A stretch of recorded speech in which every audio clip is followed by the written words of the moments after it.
ప్రస్తుతం కోదండరామ్ మనతో పాటు ఉన్నారు, మాట్లాడదాం. సార్ నమస్తే. ఫీజ్ రీఎంబర్స్మెంట్స్ గురించి చాలా టాపిక్ డిస్కషన్స్ నడుస్తున్నాయి. లాస్ట్ గవర్నమెంట్లో ఉన్నప్పుడు మీరు చాలా ఫైట్ చేశారు, మరి ఎందుకు ఈసారి సైలెంట్గా ఉన్నారు అని చాలా వ్యాఖ్యలు వస్తున్నాయి. దానికి ఏం చెప్తారు? అప్పుడు చేసిన కార్యాచరణకు ఇప్పుడు చేస్తున్న దానికి పెద్ద తేడా ఏం లేదు. అప్పుడు కూడా మేము రోడ్ల మీదకి వచ్చి ఆందోళన చేయలేదు. మెయిన్గా దాని ఆవశ్యకతను వివరించి నలుగురిని ఒప్పించి కదిలించే ప్రయత్నం చేసినాం. ఇప్పుడు కూడా అదే ప్రయత్నం చేస్తున్నాం. కాకపోతే రాష్ట్రంలో ఉన్న ఆర్థిక పరిస్థితి రీత్యా కొన్ని పనులు మేము అనుకున్న వేగంగా చేయలేకపోతున్నాం. తప్పకుండా చేస్తామనే మాటే ప్రభుత్వం నుంచి మనకు వస్తున్న జవాబు. అది కూడా తొందరగా పూర్తి చేయకపోతే ఏమవుతుందంటే ఉన్నత విద్యారంగం ఒక సంక్షోభంలో పడిపోతుంది. ప్రత్యేకించి డిగ్రీ విద్య అయితే కుప్పగూలిపోతుంది. గ్రామీణ ప్రాంతంలో అనేక మందికి ఉపాధి కల్పిస్తున్న కాలేజీలు కానీ, పేదలకు చదువు అందిస్తున్న కాలేజీలు కానీ కుప్పగూలిపోయే ప్రమాదం ఉంది. దాన్ని దృష్టిలో పెట్టుకొని ప్రభుత్వం దీనిపైన నిర్ణయం తీసుకొని ఒకటొకటిగా ఈ ప్రణాళికాబద్ధంగా ఇవి ఫీజు రీయింబర్స్మెంటు చెల్లించాలని కూడా మేము అడుగుతున్నాం.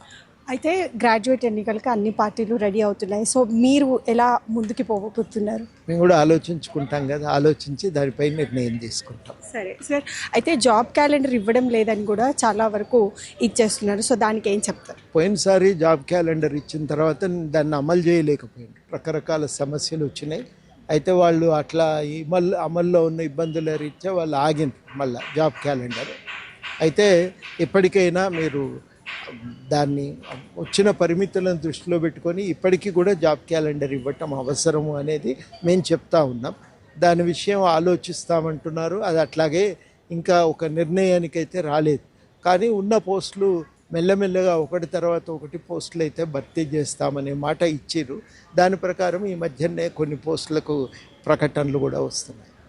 అయితే ఫైనల్గా సార్, అంటే మీ పార్టీకి కార్పొరేషన్ పదవులు ఇస్తామని కాంగ్రెస్ ప్రభుత్వం ఇప్పటికే చెప్పి ఆల్మోస్ట్ 3 years కాబోతుంది, కానీ ఇప్పటివరకు ఎలాంటి పదవులు కూడా మీ దాకా వచ్చినట్టు తెలియట్లేదు. సో దానికి ఏం చెప్తారు? And how much you are satisfied with Congress party అంటే ఏం చెప్తారు?